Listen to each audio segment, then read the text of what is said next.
Well, hello everybody and welcome to another Excelia professional development webinar.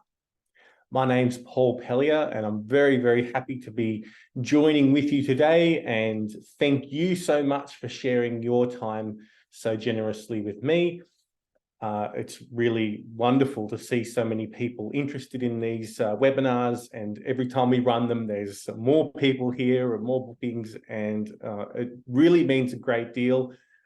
Very open to your feedback, so please reply to the emails that we send you with any ideas and suggestions, or there's usually a feedback form at the end. We always love to hear your suggestions and ideas for future PD sessions.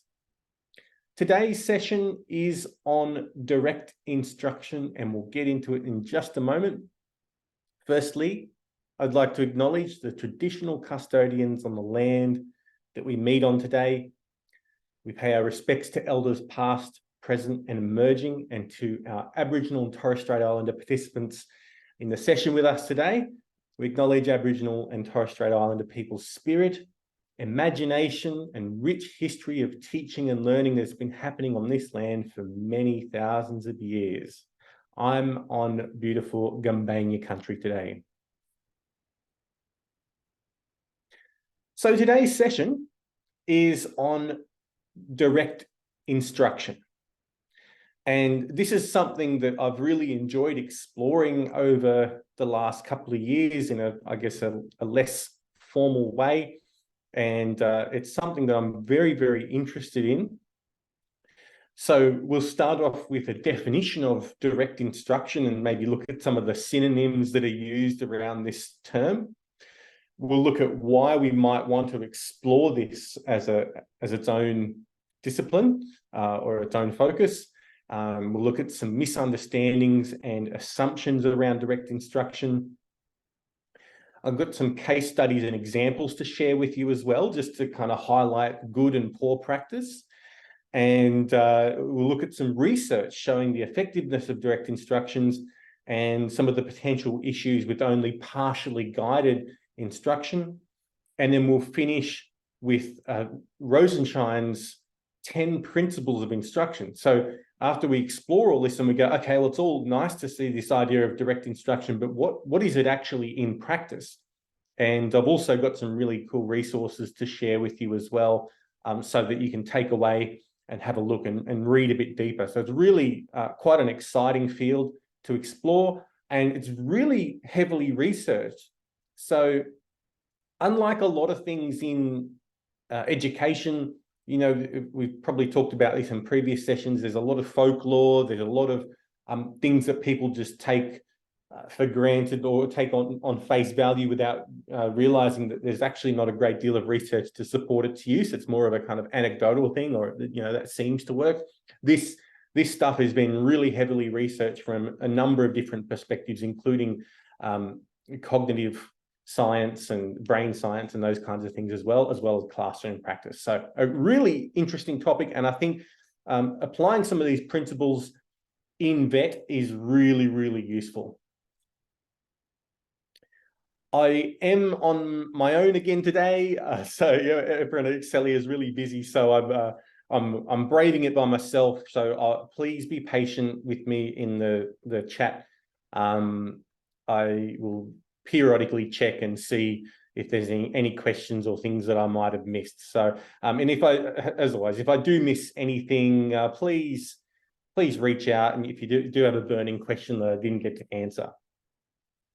Often with these kind of things, I actually explore these topics for my own professional development as well. So while I've been an educator for getting close to 20 years now, these things, it's really great for an educator to go and actually spend some time researching something. So this is an area that I wouldn't call myself an expert in, but certainly in terms of the research and that sort of thing, it's been really helpful to my practice. So I'm really pleased to be able to share with you what I've uncovered over the past few years in my exploration of direct instruction. So definitions, what do we mean by direct instruction? Another synonym that's commonly used is explicit instruction or fully guided instruction, and I know that some of the researchers who look at direct instruction, they do get into splitting hairs a little bit and do have some more specific ways of defining it, and they do see some differences between explicit and direct instruction. But for the sake of simplicity, I mean, this is a really basic overview, hopefully to get you thinking and to get you give you some starting points to go and maybe explore a bit further and try and apply some of these things in practice. And of course, I mean, I know this audience, I know so many of you, and many of you, I think, are using these kind of principles in your practice anyway. So I suppose for most of us, when we come across this kind of thing, even if we haven't really explored it in depth, we have these moments where we kind of go, I do that, or it's really nice to see that what I'm doing is is backed by research and well regarded as good practice or evidence-based practice. So so direct instruction, explicit instruction, fully guided instruction, kind of for the sake of this webinar, mean the same thing. And also just a little disclaimer there that it's not to be confused with just lecturing or presenting or passive or one-way delivery, that kind of thing. So while lecturing and presenting may be part of direct instruction or explicit instruction, that's not what we mean when we use that term. There's a lot more to it.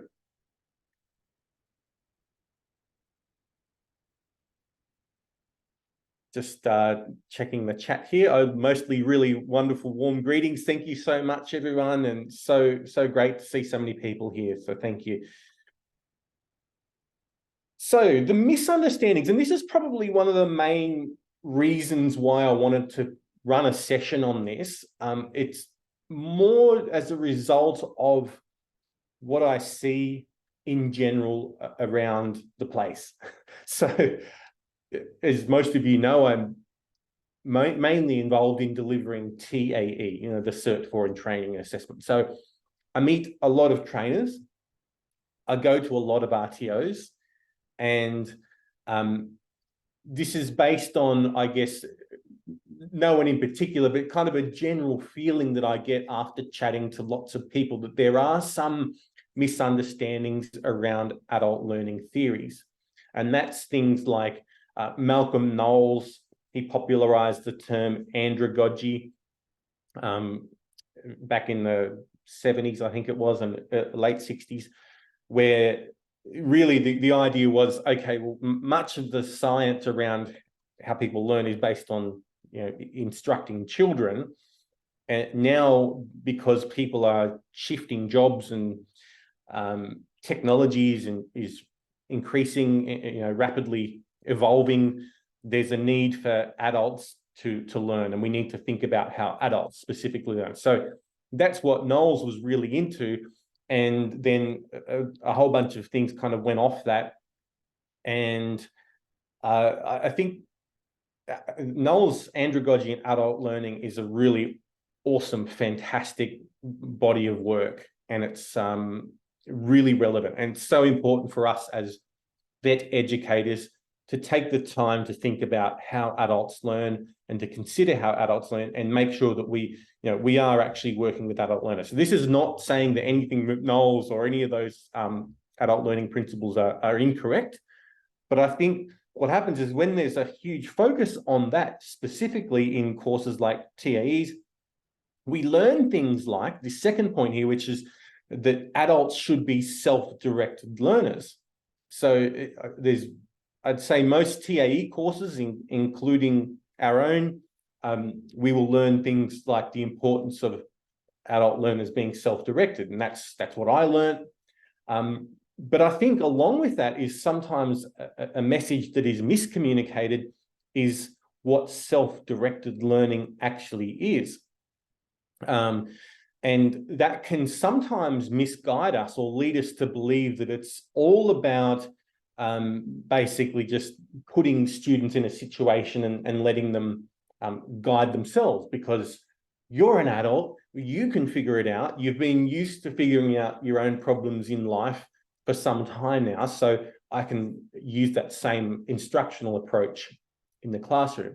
So this is where it becomes problematic when we start to misunderstand the meaning of self-direction. So some other things in TAE courses that we learn when it comes to adult learnings, we learn things like we should be a facilitator of self-directed learning experiences. We learn that adults are different to school students. We learn things like student-centered is good and teacher-centered is bad. So I'm not saying these things are incorrect, but that's when we spend a lot of time talking about that, we sometimes lose focus of the idea behind direct instruction. The assumptions that I've seen this lead to, and again, I'm only really doing this based on, anecdotal evidence, anecdotal discussions and things like that. But these are the kind of things that I've heard from a lot of people over the years, is that adult education is completely different to teaching children at school. Yes, of course, adult learning is different to teaching children, but it's not completely different. So I think the problem with that assumption is that it means as soon as we see research or research and experiments that have been done based on classroom teaching of high school students or school students, that we should just completely disregard that because, that's not relevant to adult education because that was done on students. But the lot of the science really holds up across both. There's not a huge amount of difference there. The assumption that adult learners, this is as a blanket rule, the second point, adult learners should control and direct their learning. So while there's certainly situations where allowing adult learners to fully control and direct their learning is a good thing, there's a lot of misunderstanding around that. And if applied in the wrong way, allowing learners to just fully control and direct their learning can lead to really poor outcomes. The main area, and I'll show you a bit of research on this later, where allowing full control over the learning process and throwing people in the deep end and everything else is basically expert learners. So where you've got a bunch of people who already have a body of experience around a certain topic or knowledge, and they're kind of upgrading their skills or adding to their skills, so they're already an expert. We assume that lectures and presentations are bad and they should be avoided. So I hear that a bit. That we should always facilitate and not instruct. Another assumption is that we should discover learners' learning styles and facilitate to match. So that one's a bit of a myth. And that we should throw them in the deep end and let them figure it out. So these things, they might be grounded in some truth, and I'm not saying these things are completely incorrect, but these are some of the assumptions that may be leading us into poor practice if we're not careful.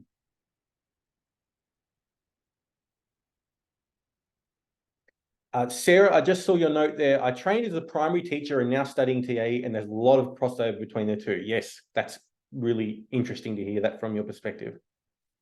You've said that adult learning is needs-driven. Certainly is. Great, excellent, really good. Always encourage your thoughts and discussion and chatting. It's not a session that goes by where you don't see people helping each other out and providing suggestions and links to resources. So if you find things you want to share, or you have an idea or an example or whatever, please put it in the chat. I love that you share together like this. Really good. So I think we should now set the scene with some case studies. So I hope you don't mind, I'm going to read to you. So these case studies are based on, these are real examples that I've just changed them. And of course, the pictures are just, they're, models from a stock photography website. But the names have been changed, but these are based on real stories.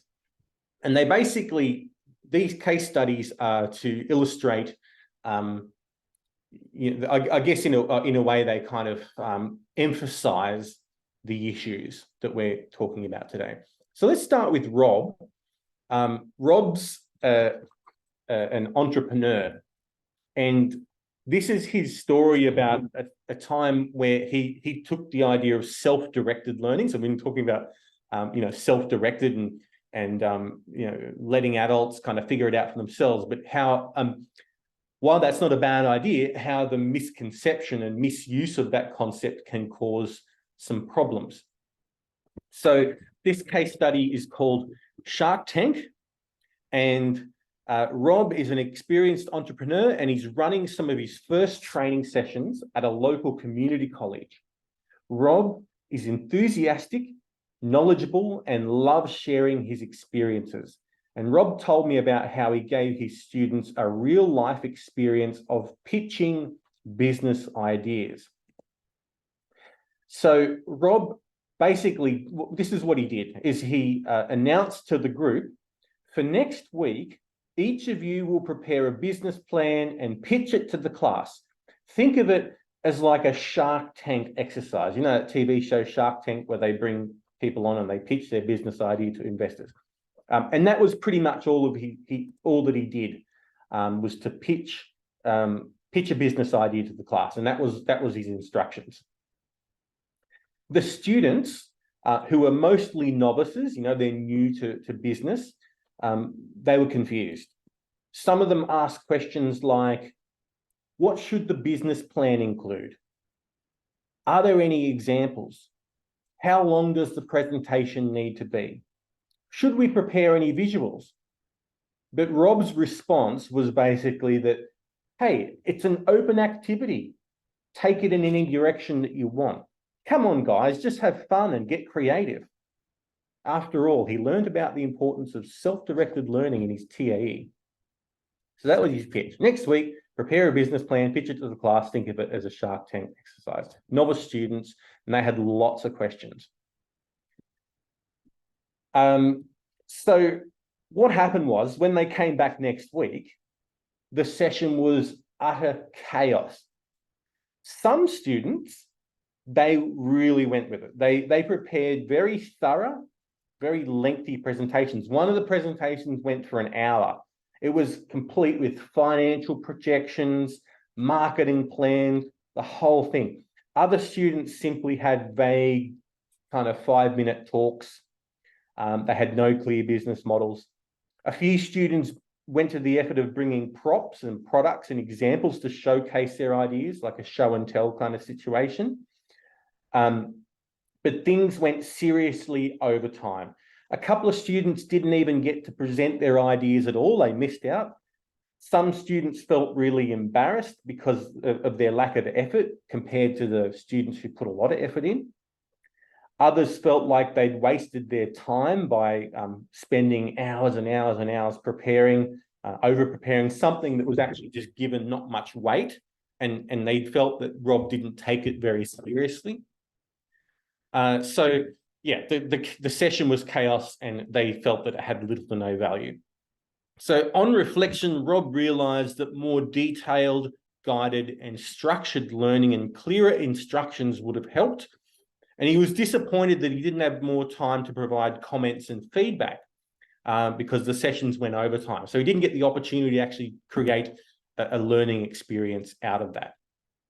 Okay, so have a think about that. What are some of the issues with Rob's session there?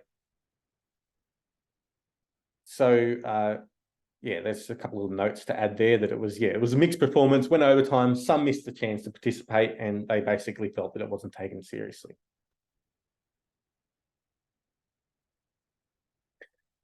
I love your point there, Victoria, about learners enjoying extrinsic rewards, stickers. Chocolate also works well. Charles says that learners acquire knowledge differently, and the facilitator has to use different methods to deliver the same topic to ensure they accommodate every learner. Good point, Charles. Thank you. Karen works with adult learners studying early childhood. Facilitation is a great strategy to encourage diverse thinking, but you also balance it with lecture type sessions as the students don't know what they don't know. Excellent. Love that, Karen. Thank you. Structure is still important in assessing students. Paul, thank you. Shivali, you've mentioned that in Rob's situation, there was basically a lack of guidance, a lack of direction. So no structure, not even a ballpark guide. Thank you, Tegan. There was no boundaries for the creativity. Stephanie says that learners all have different experiences of studying, which can lead to wildly different interpretations. Good. Thanks, Connie. Great to see you. So we can see here that, I mean, Rob's created a situation where basically the whole session was used, and it probably was actually a really good opportunity. I mean, with a bit more structure and guidance, it could have actually been a really rich experience for the students. But what was missing there is the structure and the guidance. And so a really big part of direct instruction is about ensuring that there are clear frameworks, clear instructions, and clear guidance to the students. So they basically know what to do. They know where the playing field is, and they have the confidence to do the task. And as we'll look at later on as well, one of the problems that we want to avoid is a situation where if our instruction is insufficient, if our teaching is insufficient, once we do move away and let the students start practicing the skills and knowledge in their own time, if we haven't taken the time to correct the mistakes, to guide them, then they start to form bad habits, or they start to just head off in a wrong direction. And the more time that they spend off in that wrong direction, the harder it is to correct, or the more effort there is in correction.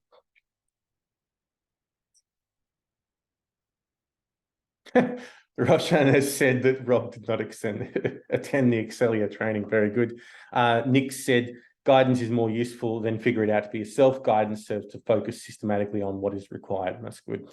Some students need that structure, especially the overthinkers. They'll spend too much time on the what if mind frame and not actually attempt the task. Thank you, Kylie.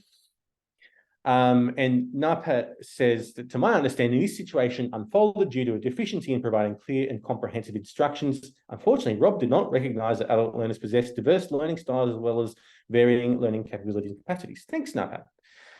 Okay, let's compare Rob's situation. We can clearly see some problems with what Rob's done. And we'll now compare it with what Lee did. So Lee is a woodworking teacher, and she is teaching a class on how to do mortise and tenon joints. So Lee teaches cabinet making at TAFE. One technique she teaches is the mortise and tenon joint. The mortise and tenon joint is commonly used on certain types of furniture manufacturing and other types of products that are made from timber, basically. But it's one of those things that's too long and complicated to provide a full demonstration, and it needs structure and guidance for it to be clear. So you can't just do from start to finish how to do a mortise and tenon joint and then go, okay, now you go and do it.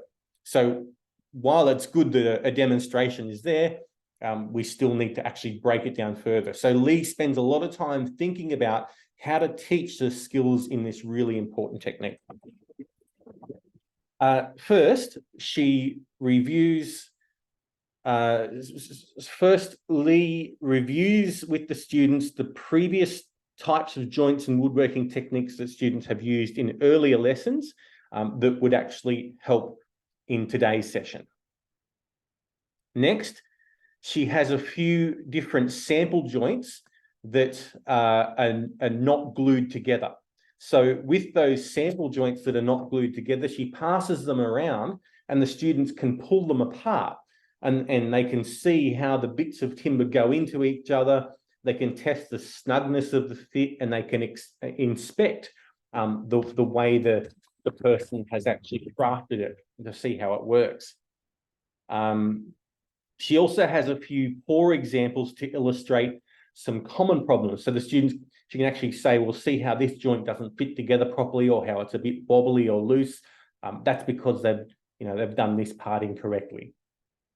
And so she can use that to illustrate the really common pitfalls that they come into. She uses a PowerPoint presentation with some diagrams, and she's got them in the sequential order of construction. She talks through each step in general, and the students have a matching handout to go with it, and it's got labeled diagrams on it.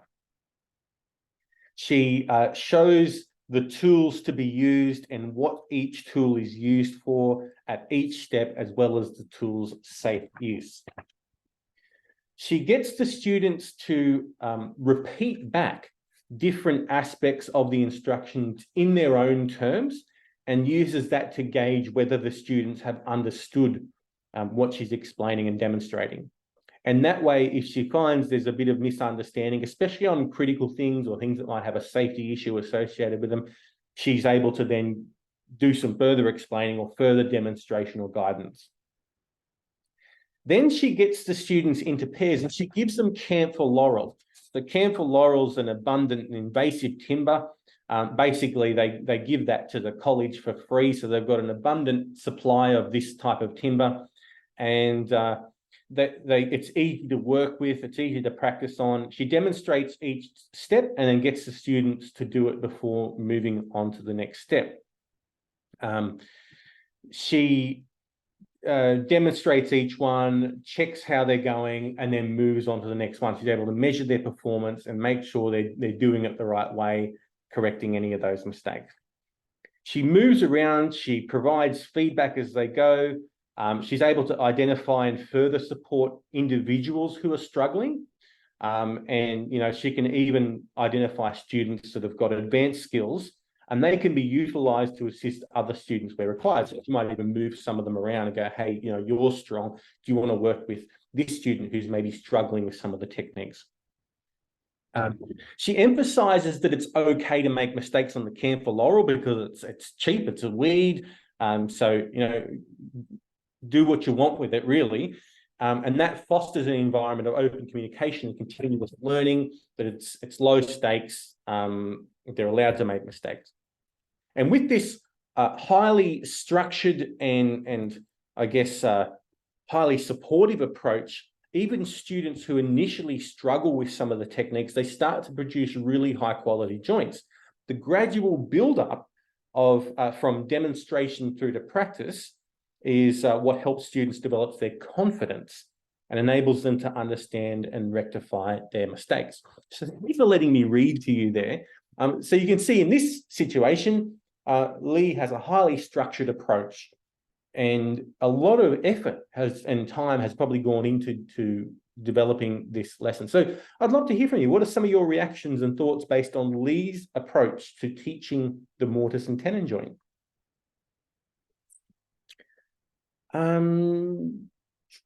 Just checking, Elva, you've said, would this come down to the instructions and the resources as well, and how the student understands these and the trainer delivers, so ensuring the resources can be understood and delivered in that way?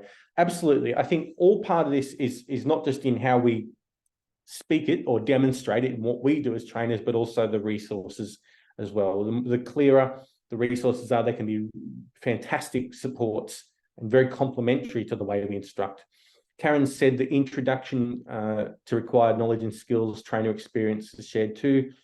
Student application of knowledge and practical context. Fantastic. Sounds comprehensive. Good sequence. Thanks, Owen. Paul says it's well structured for the new learner to be able to learn step by step. Stephanie says that her approach allows students to be successful, sets them up for success. I do think it depends on the subjects being taught. Absolutely. It's totally contextual, Stephanie. Lynn says, with practical application, there's a broader scope for continuous improvement.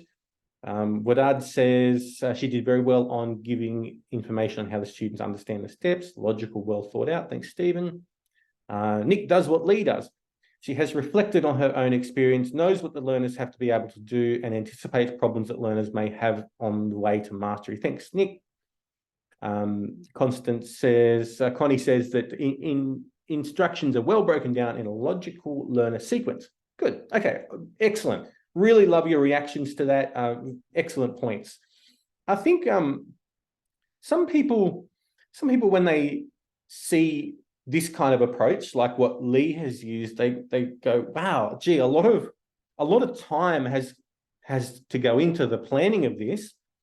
And also, gee, it feels like I'm spending a lot of time on the instruction side of things. And sometimes people that have spent a lot of time thinking about self-directed learning may have that reaction that perhaps there's a lot of effort being put into that instruction, a lot of time.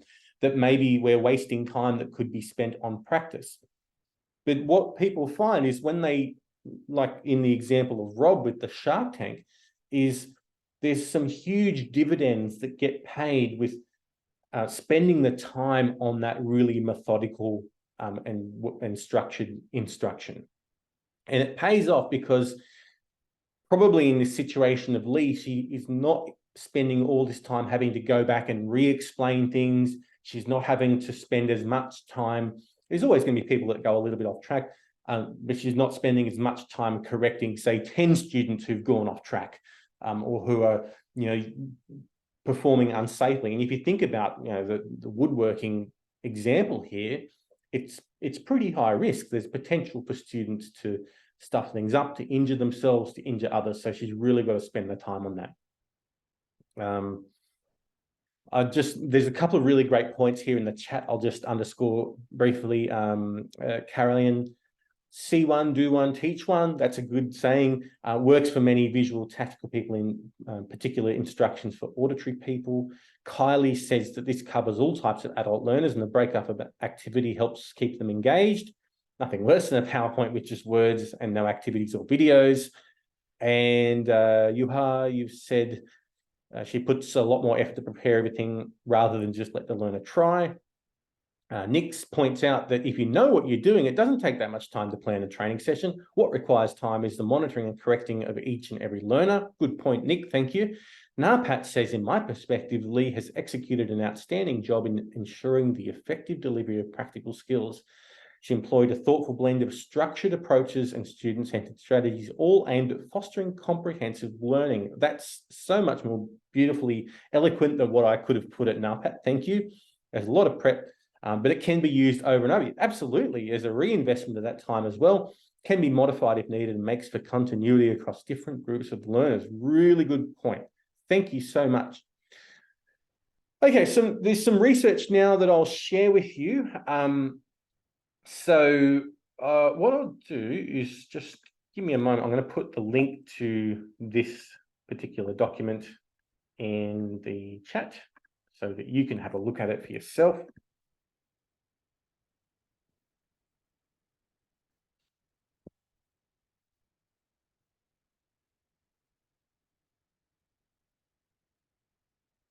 Okay, so I've got a link here to a document, this is based on the research of Clark, Sweller, and Kirshner, who you'll probably, if you start to research this stuff, you'll see their names pop up quite a lot, and especially people like George Miller. If you're looking at the cognitive science side of things, you've probably heard of the 7 plus or minus 2 things for short-term memory. So these are some of the names you see a lot. I'll just put a link to it in the chat. Have a look at it. Rather than linking to some really heavy research paper from a journal, this is just a really nice article from an American publication. It's quite well written, and it just, I guess, summarizes their research really nicely. The document's called Putting Students on the Path to Learning, the Case for Fully Guided Instruction from American Educator. And there's a couple of little anecdotes from there. And this is really kind of what they've gone here is they've compared this idea of, self-directed learning and compared it with explicit or direct instruction. So some quotes from this paper says that decades of research clearly demonstrates that for novices, and in this case, many vet students are novices, direct explicit instruction is more effective and more efficient than partial guidance. They're not just saying that, it's based on evidence and research. Research has provided an overwhelming evidence that for everyone but experts, partial guidance during instruction is significantly less effective than full guidance.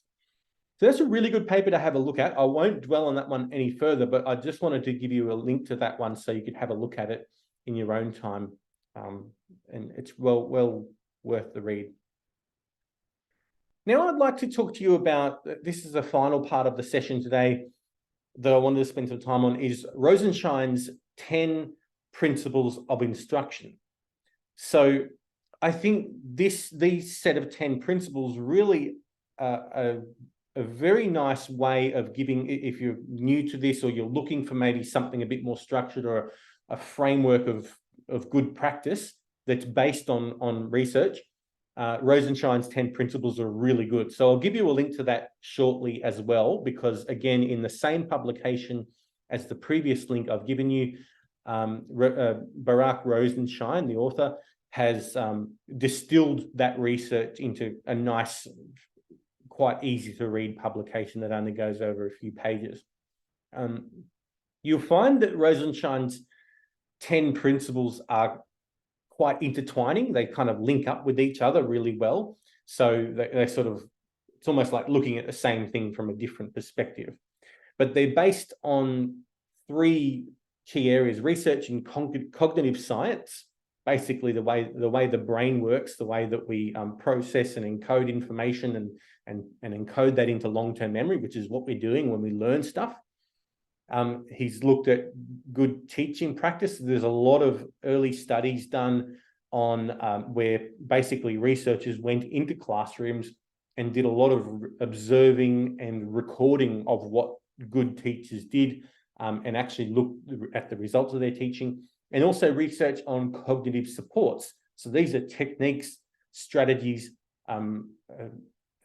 activities and things that we might do to support people as they're going through the process of encoding things from short-term memory to long-term memory. So let's have a look at these 10 principles. I'll give you the 10 principles here, and we don't have time to go through all of them, but there are 6 that stand out that I think are worth having a bit more of a chat about. I'll put them in bold here on the screen. But again, if you want to dig deeper into these, I'll send you a link to that publication so you can explore them in your own time. But these are the 10 principles. Principle number 1 is begin a lesson with a short review of previous learning. So for most of us, I don't think any of this is going to be particularly groundbreaking, but really just an affirmation that perhaps you're on the right track already. Present new material in small steps with student practice after each step.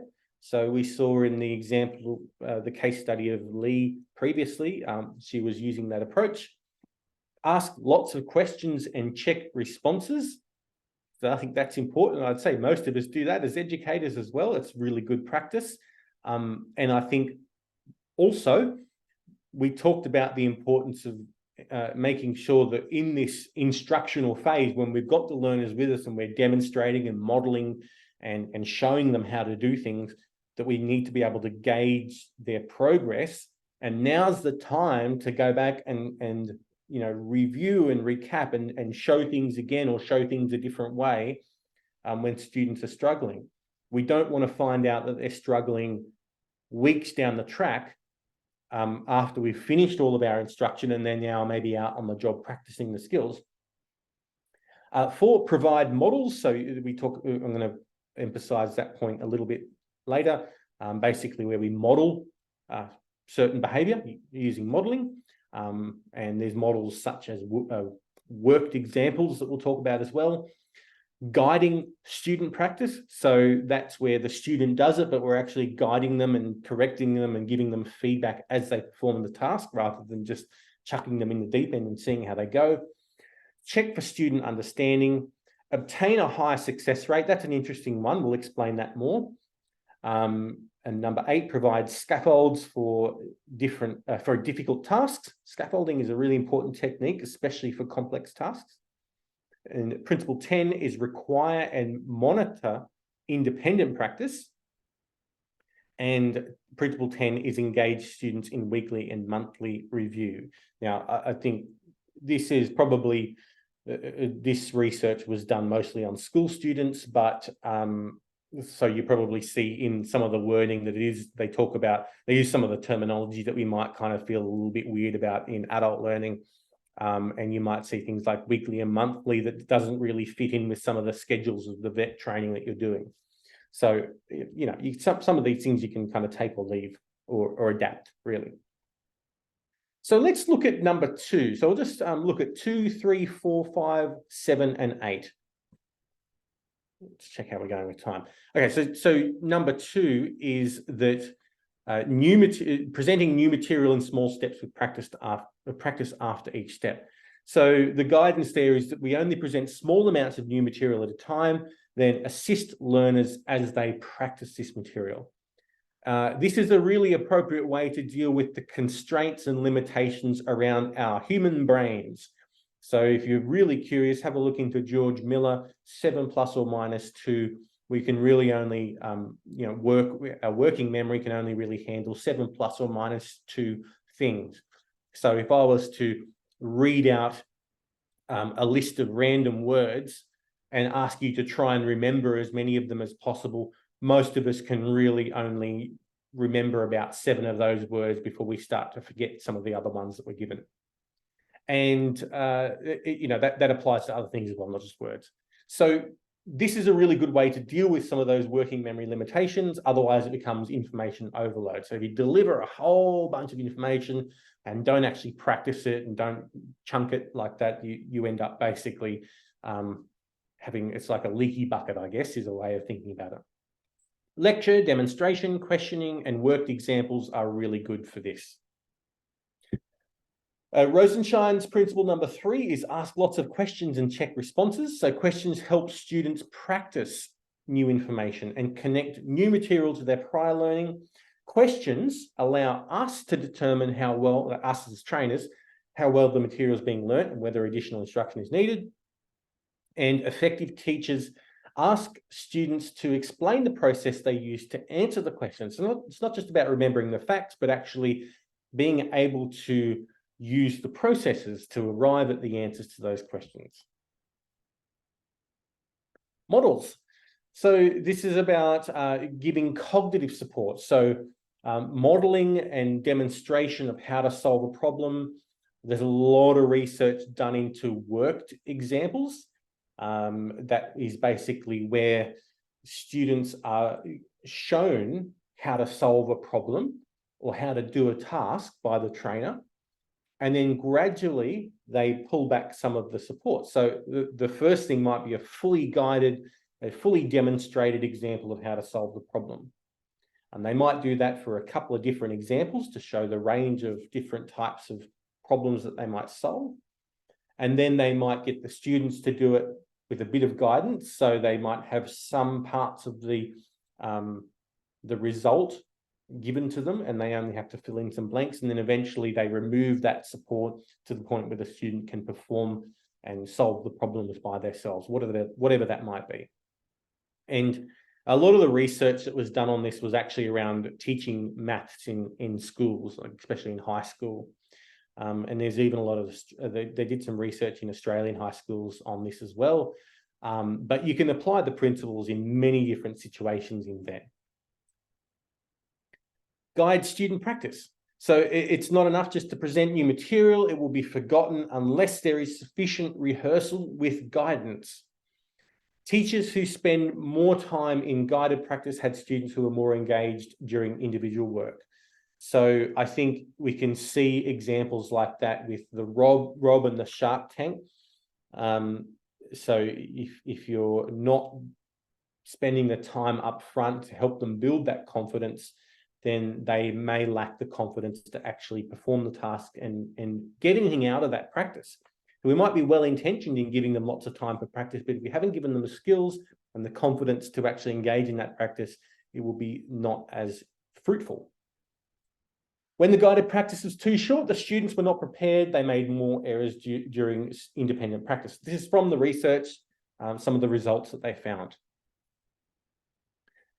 Rosenshine's principle number 7 is obtain a high success rate. And I thought I'd mention this one because I know when you look at that one, I know my reaction today, well, of course we want to obtain a higher success rate. We're trainers. We want the best for our students. And it'd be very rare to find a trainer who doesn't wish to obtain a high success rate for their students.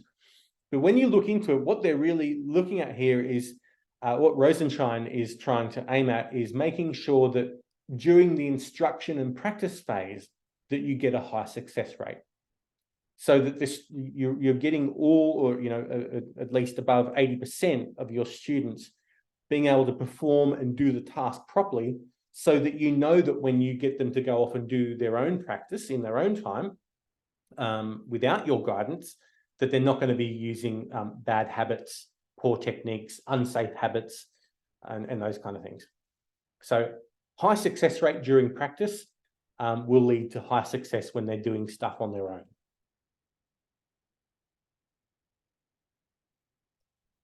And finally, principle number 8, and again, you can look at these in the research for more details, but basically providing scaffolds for difficult tasks. I'm very lucky. I have literal scaffolding outside my window here. I don't know if you can see that. We're getting the roofs at the university are all replaced from the hail. And I don't know what's happened, but it's very quiet out there. I was really nervous about this session because they'd been banging things and all sorts of things going on, but there's just been this beautiful reprieve in the noise for me to run this session right now. So literal scaffolding out the window. But what does it mean in terms of learning? Scaffolding is basically putting a temporary support in place to assist students while they learn difficult tasks. And with scaffolding, just like what you're doing when you're repairing a building or building a building, is it's gradually withdrawn. So we withdraw it as their knowledge and skills and confidence builds, and they can do it on their own. Scaffolding can include modeling and demonstration. So while we're actually demonstrating, we're providing a form of scaffolding, and modeling is actually, doing it with them. Most of you have probably come across the DEDICT method. If you haven't, a simple Google search will reveal what that is. Basically, demonstrate, explain, demonstrate, slowly, imitate, coach, and then test and trial. And it's a model that was mainly used in sporting and outdoor recreation. I'm led to believe that it may have its origins in military, but someone can fact check that for me. But basically, in that model, it's quite good because it has scaffolding built into it. You've got the demonstration and explain, which is your instructional part of it. And then that second demonstration, the second D, is the scaffolding, that kind of demonstrating with them slowly. The imitating and the coaching is all part of that. Role plays, guided activities, observing practice, cue cards, quizzes, worked examples. These are all things that create a form of scaffolding, a form of support that you can slowly remove as the students' skill levels increase. So what did we cover today? We looked at the definition of direct instruction, explicit instruction. And there's some different ways of looking at that, but in general, we're looking at this concept of moving away from throwing students in the deep end and really spending that time, just like Lee did with the mortise and tenon joints, the woodworking teacher, cabinet making teacher, in spending a lot of time in instructing, guiding, supporting, and allowing those skills to build up. We looked at why it's good to explore direct instructions. We looked at some misunderstandings and some assumptions that are fairly common around adult education. We looked at the examples and case studies of Rob and Lee. We looked at the research showing its effectiveness and the issues with partially guided instruction. And we also looked at Rosenshine's 10 principles of instruction. And on that note, I forgot to provide the link to that particular publication for Rosenshine's 10 principles. So I shall put that into the chat in just a moment. Incoming in 3, 2, 1. There we go. So there's a link to that paper on Rosenshine's 10 principles of instruction. Paul, you've mentioned that it was military that did DEDICT. Thank you.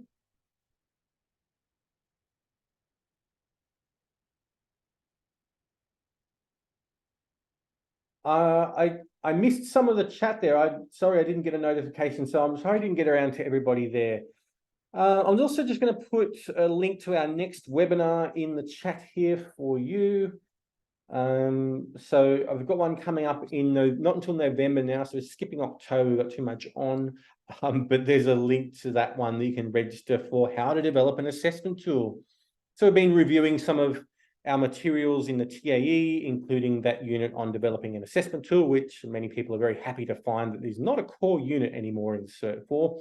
But I wanted to share some of our latest findings and practices of how we're putting together assessment tools. Now, it's just one model of how to do it. It's not the only way to develop an assessment tool, of course. And also a link to our newsletter. So a lot of people say, hey, how can I keep up to date with when your next sessions are?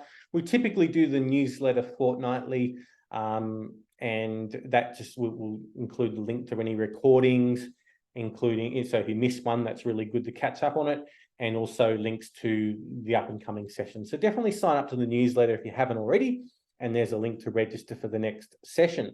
So that's all from me today. I want to thank you again so much for sharing your very precious and valuable time with me. As always, we'll prepare the certification for you. The session is free. We've not charged for one yet. We're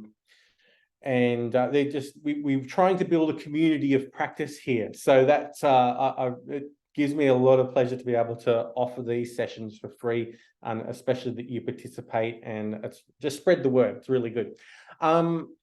So thank you so much for all of your kind words. Thanks for your time. Really, really enjoyed this session, and I would look forward to any feedback that you have.